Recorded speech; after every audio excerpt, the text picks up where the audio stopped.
What happened to the men this cycle? Why are they so drawn to Republicans? And what can the Democrats do to win them back? Well, first thing you can do is stop abridging people's right to free speech and maybe re-examine why you think they should be voting for you in the first place. In broad strokes, how did gender shape this election? Okay, going in, it looked like it was a contest between a women's party and a men's party. And Democrats were hoping that by gaining with women, they could make up for any losses amongst men. This is a very blunt way to put it, but the Republicans ran a more successful campaign as a men's party than the Democrats did as a women's party. Yes, because the Democrats don't. Because here's the thing. The Democrats didn't reach out to men. They didn't need that. What are they going to say? Like, tell me, what do you have? Like, if you're, I want to know, like, because this is like interesting to me, but so I can like prepare for 2028. How would like? I would like to know if you're a Democrat, if you're in the DNC, if you're in a PAC or something like that. How would you reach out? Like, what would you say to a young male voter? Here's why you should vote for Kamala. What would your pitch be? Like, if you're a Democrat and you said, you know what, we need to get more guys to get out there and vote for our girl. And so how do we get to do that? Well, here's how we sweeten the deal. How do we recognize them? How do we, you know what, really what they would do is they would say, it's your duty. It's your responsibility. They would guilt trip you is what they would do. They definitely guilt trip you. Yep.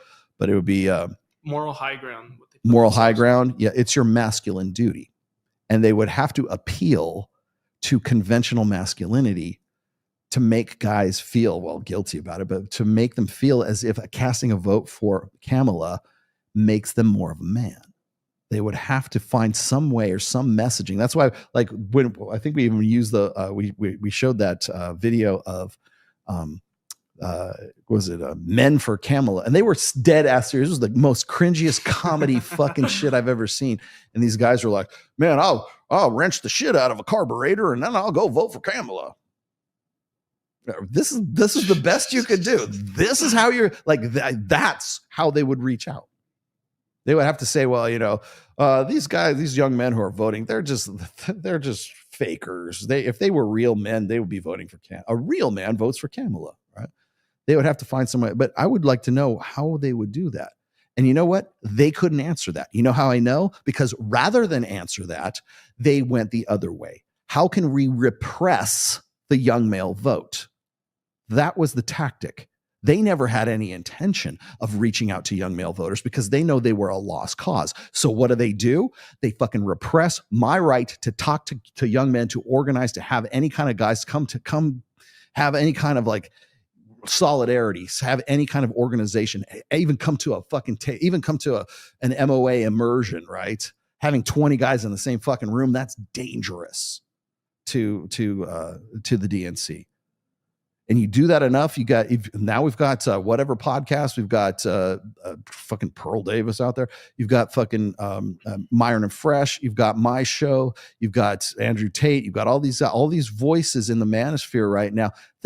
Do you honestly think that anybody from the DNC is going to say, you know, that guy looks like fucking Caesar Flickerman, that guy in the MSNBC video, we need to move men towards a feminist alternative? How would you do that? Well, we don't have a Joe Rogan or a Jordan Peterson. Well, that didn't stop you from trying. You just hired the wrong guy. His name was Destiny. Well, Destiny was your Joe Rogan and your Jordan Peterson. No. Isn't it a form of social conditioning then at that point? Yeah. Well, the thing is I don't think that they tried. I think they knew it was a lost cause. There's no way they had a message that was in any way going to be appealing to young male voters. So what do? They try to repress the vote. And by the way, a lot of people in chat are saying this, and a lot of people online are saying this, is that a guy like Nick Fuentes is a psyop because he was all about Trump, and then he endorses Kamala Harris because Trump is weak on Israel or whatever fucking made up reason he threw out there. And now he wants to say, oh no, I'm actually really pro-Trump. No, you're not. You're trying to save your ass, you dumb kid. So, but people are saying it was a psyop because he was trying to dissuade young, his fucking core, his fucking base, not to vote for Trump and to vote for Kamala, like by basically endorsing him. Now, he was doing it tongue in cheek, obviously, but he was flip-flopping back and forth. And why would that even be a thing? If he was that concerned about it, if the right was so concerned about it, why would that be a thing? Because the DNC, the Democratic side of things, knew it was a lost cause. So what do you do when it's a lost cause? You can either come up with a better, more appealing message to get that lost cause back to your side, or you can just simply try to repress it. And you can simply just try to say, you know what, we just need to get them not to vote rather than to vote for our girl. So if we can just keep them out of the polls, if we can just make them seem it's hopeless, if we can make them sort of like have this apathy about going to the polls, then we can win because we'll have more female voters who are already going to vote for Kamala in the first place. So your two tactics are this, the DNC. Your tactics are either get the young male vote and by some sort of miraculous appeal, I don't know how, or you can repress it. And that's what they've been doing since summer of 2022. Is trying to repress the young male vote. How did they do that? Through NGOs like Diverting Hate, through demonizing incels and labeling them through the DHS and the FBI that they are domestic terrorists, and that the people who are convincing them to do what they're doing, we're the radicals. We're the imams, right? Myself, Rich Cooper, Aaron Clary, we're the toxic imams going out there and trying to radicalize these guys. And the thing is it's not about radicalizing them to go strap bombs to themselves and go run into, to the women's bathroom or something like that. It's so that they'll vote against the DNC. So you're a terrorist and you're radicalizing men not to vote for the correct candidate. That's how serious they take it, to the point that they will create organizations to do an end run around the Constitution because they know they lost it. They know they can't get it. They know that they already, and again, I'm the last person to be political. I don't talk about politics on my show unless it's like about intersectional dynamics in politics. I'm talking about it today because that's really what the confluence is. But this is the first show I've talked about, intersectional dynamics in politics in years, probably since the last election, actually. And so to say that I'm like radicalizing young men to vote for Trump or whatever, no, this is an educational show. This is a pod class. But they don't know that, and they don't care about that because all they do is lump me in with, and I don't even know why they would think this about, MTR or fucking Aaron Clary. They just needed scapegoats. They needed to justify the money that the DHS was giving them. But again, the tactic wasn't to draw young men to the DNC side. It was to repress them from ever going to the vote in the first place. That's what they think about you. That's why they will always fail. That's why the DNC will never get a young male vote, because they would rather shit on you. They would rather take away your right to free speech. They would rather repress you as a voter than to try to get you, because they know that they can't do that. There's nothing about their ideology that is in any way conventionally masculine. As a matter of fact, everything they talk about, it's fundamental to the sort of liberal leftist wokesy ideology that men are the enemy, that men are toxic, that men by their nature are untrustworthy. They're assholes. They're idiots.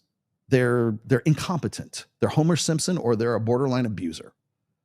And that's how they bolster and build up the female side of the vote, by pitting them against men.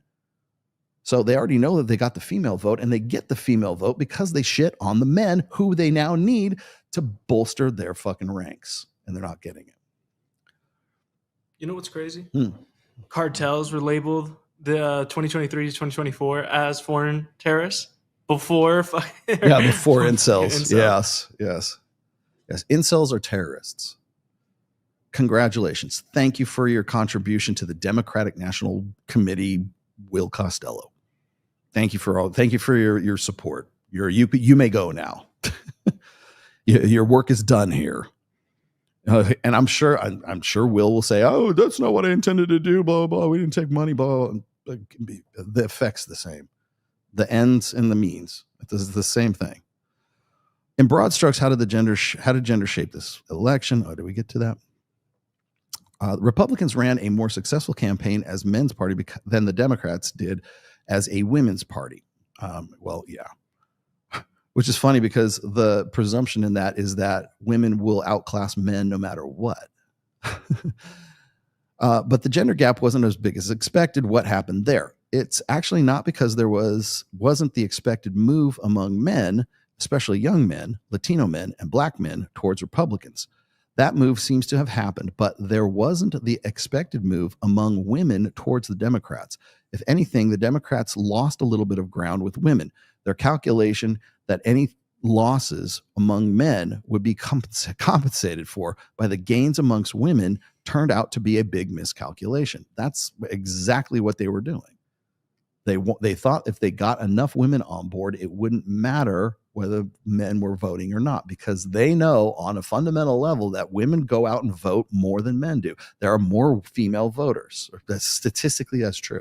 And women vote more, even of those voters, women vote more than men. If we could keep men out of the polls, if we could shame them, if we can find some way to keep them out, if only we had a Joe Rogan, right? If we could keep them out of the polls, then we can win. Why didn't women vote in greater numbers for Democrats? This is not my area of expertise. This is question answer. The answer is from Dr. Richard Reeves. This is not my area of expertise, but it looks pretty clear from the issue of abortion didn't weigh heavily enough. Elaine Kamarack, my former colleague at the Brookings Institute, has an explanation that I'll just parrot back. Basically, with Trump saying he would veto a national abortion ban and all pro-choice referendums passing, it felt as if this wasn't quite as existential an issue as it had been in 2022. Yes, that was the time. Do you remember this? That's when the Supreme Court of the United States leaked the memo that they were going to pass a referendum on Roe v. Wade, which then got passed to the states. You ladies, you still can get an abortion. You just have to go take it up with your state. It's a state's issue now and not a federal issue. As I said, all politics are local politics. And if you were that fucking concerned with it, you would know what question number 6 is on your fucking voter's ballot. Why am I the one that has to educate you? You guys this is so fucking important to you that you want to vote for the first female president, and yet you don't know what question 6 is. I don't know what to tell you. Okay, so Elaine's view is that a lot of the efforts at the state level had actually taken some of the heat out of that issue. Yes, it did. Bring the heat out of the issue, so much so that you didn't know that there was a question on the ballot about it. Compared to the economy, inflation, and immigration, it just wasn't a weighty enough factor to pull women in the Democratic direction. I think to some extent, Democrats were replaying the 2020 playbook on this issue. And what do you think of the Republican? What do you think Republicans had? Why? And why do you think Republicans had such success with men this cycle? This is good. Well, first, this is Dr. Richard Reeves. First, the reason Democrats lost ground amongst men is that they didn't really compete for their vote because they can't compete for their vote. There was nothing there to give them. How do you sweeten the deal? You're a fake, you're a fraud, and when the mask of masculinity drops off, you'd look more like a woman. Oh, sure, I'll vote. You can't win a fight if you're not in it. And there wasn't really a concerted effort on the part of the Democrats to reach out to those men. The inexplicable decision by the Harris campaign not to go on Joe Rogan, for example, because she knew she would have her ass handed to her. She would be flying by the seat of her pants and would have had to ad-lib that entire thing. That's the thing that's why Trump is good at what he does. All right. Trump knows how to run for president. If you could say you could hold his feet to the fire over any other issue, I will say this: Trump knows how to run a campaign. And so the fact that he went on Joe Rogan was great because Joe Rogan has a huge audience. And I will reiterate this, is when you are looking at candidates like Hillary and Trump, they are both 20th century brands.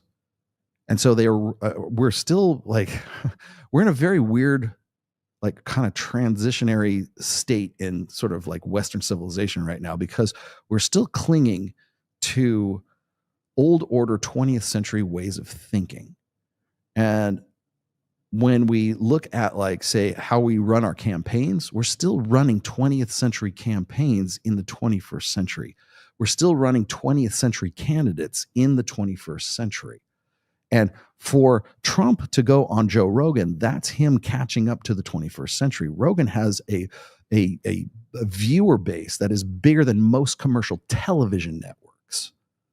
That's why he's the number one, podcast in the fucking universe right now. I'm surprised. Who's next? What, Mr. Beast? How come he didn't go on Mr. Beast? Yeah. Well, we know why. But Kamala doesn't go on the number one podcast. She was invited too, right? She had all these stipulations and everything like that. Like, if Joe Rogan, I remember when Hotep Jesus went on Joe Rogan, and I said, "Hey, dude," I said, I was hoping that I was going to be able to go on Joe Rogan at some point, right? And it was right after Hotep, because I've done 2 book covers. Like, I just did the design work for 2 of Hotep Jesus's books, and he had just had a new book that came out, and he mentioned my name on Joe Rogan. He says, "Yeah, the cover was done by Rollo Tomasi." I was like, yeah. Oh, thank you, Hotep. Thank you, Brian. But of course, it didn't make any difference. But Hotep Jesus said he dropped my name with Rogan. I'm fairly certain he knows who I am, but he's never going to call me because he thinks that me and Myron and Fresh and everything, we're the quote unquote bottom of the barrel podcasts. And that, his words, not mine. Bottom of the barrel. And so I figure I will never get that. But I asked Hotep, I said, "Is there anybody I could reach out to and see about, like, maybe getting on the show?" And Hotep goes, you don't call Joe calls you. Right? And if you tried to reach out, he would instantly blacklist you. If you tried to get on the show, if you were trying to get on Joe Rogan, you won't get on Joe Rogan. They have to call you. You have to wait. And so I shut up. I didn't do anything. I've never got the call and probably never will. But I know how he works. So if Kamala is getting the call from Joe Rogan and she's like snubbing him, I don't know what to tell you.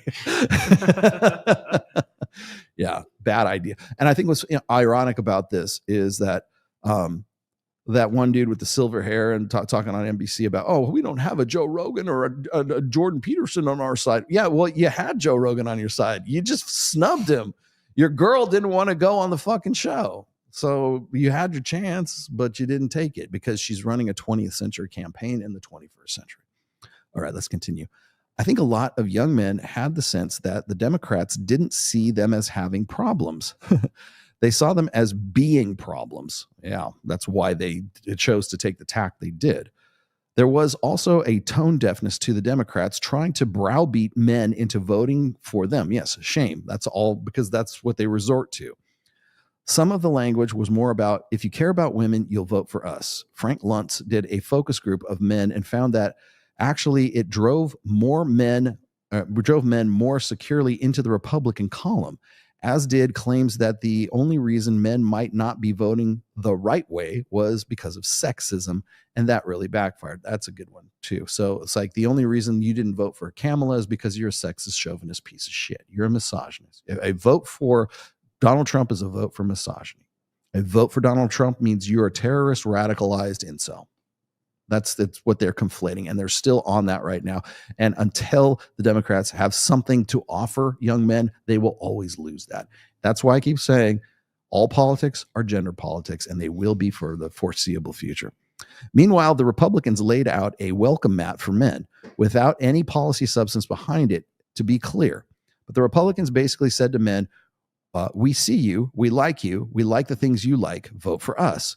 And then they were able to claim that the Democrats didn't care about them. Well, yeah, because they didn't care about them. Didn't care about men, that they are just obsessed with women's issues, and that that to the extent that they thought about men at all, it was in terms of toxic masculinity and patriarchy. And so basically the Democrats ceded that ground and the Republicans happily took it. Okay. A lot of men told pollsters that they supported Trump for the economy. Men seem to have been generally a bit more motivated by economic issues, which the Democrats perhaps didn't spend as much time on as the culture war issues. At the American Institute for Boys and Men, we did a paper on working class men, stagnant earnings, declining employment, huge death rates from drug poisoning. Life is not great for men without college degrees in America, and it hasn't been for the last few decades. A lot of men are worse off than their fathers were, and so I think Republicans spoke to the sense that men are struggling economically and unsure of their place in society. I think people got a sense of real respect for working class men from Republicans, and I just don't think the Democrats had a good counter to that, because they have no counter to it, period. Wasn't a good counter. They simply don't have any counter for it. And I there's more to this. I'll whip through some of it, but I like Dr. Richard Reeves. As I said, he understands. He's a very good analyst of this stuff. It's just his solutions are 20th century feminist, gynocentric, appeasing solutions. He, like I said, he brought up the male suicide article from Atlantic, and he was just floored by the fact that the Atlantic didn't care about correcting their information that it is men who actually off themselves at 4 times the rate that women do. But they made the article sound more like that suicide was a distinctly female issue, as opposed to the fact that it is clearly men who suffer more, who are offing themselves at least 4 times the rate. And I brought this up. I don't know if he even reads my text or reads my Substack or whatever, but I brought this up and I tried to say, look, dude, this is the red pill. This is what we've been talking about for like 2 or 3 decades, or going on 3 decades right now. This is where we have been dealing with this ignorance and this deliberate, like, sort of sweeping this shit under the rug to, appease the female demographic for at least 20 years now. And he's like looking at it like this is with fresh eyes. Like this is something he's dumbfounded by. He never expected that they would want to sort of sweep men under the carpet, right? Like that's just one issue. That's just one thing. When we're talking about men dropping out of society, men not enrolling in college, men not graduating from college, men basically being unmotivated, and especially with the latter half of the millennials and pretty much all of Gen Z, with notable exceptions. Tend, like, I tell you what's funny is, like, it's funny you should say that. Like, whenever I see guys who are of your generation, Kyle, like when one of these guys, like you in particular, but like when one guy stands out, I always try to make a mention of it now, because to me it's like so, like, it's out of the ordinary. It's like an outlier, and so I always try to highlight that when I see it, especially if that guy is taking initiative and it's like it's hustle, right? It's a hustle thing, and like, even if it's not something I'm going to buy, I still respect the hustle, right? Hey, keep doing what you're doing. This is not for me, but keep doing what you're doing because it's probably for somebody else, right? So I don't want to dissuade guys. But the thing is I think one of the reasons why the DNC, like the Democrats, don't have any solutions for men is because they think that the solutions for women are the ones that will be the solutions for men. And I've locked horns with Dr. Richard Reeves, so he knows what I'm going to say here.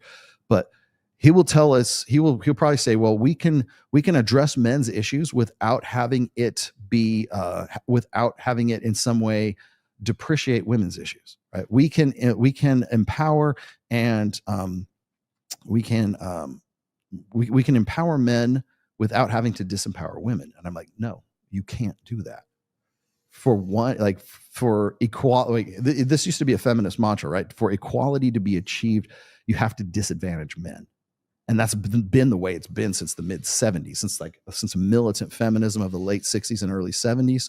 That's been how it is. It has been a zero-sum game, and it will continue to be a zero-sum game. That's why when Rich, if you're watching, when you are frustrated by articles like the one that was in the Atlantic talking about male suicide, that we've been dealing with that forever. But the thing is, the reason why you're frustrated by that is because it in some way reminds you, or is some way a highlight of the fact that it is a zero-sum game. And even if you don't want to play that game, even if you think there's some sort of possibility to sort of, well, we don't have to disadvantage women if we want to advantage men, even if you think that doesn't mean that the people who are sort of pro-feminine, the gynocentric social order still knows that it's a zero-sum game. So you can have these very great, noble aspirations for wanting to advance men or wanting to advantage men while not disadvantaging women. But the thing is just by you advancing, just by you in any way advocating for men, is just the advocation of it is an attack on the feminine. It will be seen as that. It will always be you. If you're trying to advantage men, it must mean that you're disadvantaging women. Even if you're not, that's how it will be interpreted by a gynocentric social order. That's why you'll always lose this one, because it is a zero-sum game. You have to, it doesn't matter what it is. If you're going to advantage men, you got to some way disadvantage women. And even if you don't, that's going to be the perception that you're going to get, because anything that advantages, that advances the interests of men is always going to be seen as misogyny. It's going to be seen as patriarchy. The very act of doing it is a patriarchal act. You're fighting an uphill battle. So until you can accept the fact that it is a zero-sum game, and that to in some way advantage men is to disadvantage women, until you can accept that, you're not going anywhere. You can come up with all the great, wonderful analysis that you keep doing, but you're never going to get anywhere. You're just going to be treading water until you accept the fact that it's always going to be a zero-sum game, whether you want it to be or not. Okay. What happened specifically with young men in this election? So obviously the exit polls will need to be adjusted, but I think the overall picture is pretty clear. Young men shifted significantly to the right compared to previous cycles. And the surprise wasn't that young men were trending Republican. The surprise was that they turned out to vote, period, right? It was something the Republicans were really worried about. They spent the last few weeks trying to make sure those men turned out, and they did. On election night, turnout in college towns looked high. Democrats were celebrating that, like, oh, look, all these young women are turning out to vote for us. And then you looked at the lines, and there's a lot of men in those lines. A lot of young men. It's too early to know this for sure, but I suspect that even among college voters, Republicans made inroads. A Democrat told me before the election, we know these young men are not going to vote for us, but we don't think that they'll vote at all, so we're okay. That calculation seems to have been wrong, which is exactly what I said. They know they can't win amongst men, so they try to suppress the vote. How do you do that? You call them terrorists. You shame them for wearing the masks of masculinity. You shame them, or you try to in some way repress the free speech of people who want the best for guys. Like, we're talking about the male self-improvement sphere, if you want to call the manosphere that. Even Dana Bash, well, I'm living in the manosphere now. Yes, you are. You're living in the manosphere, and men show up to vote in the fucking manosphere.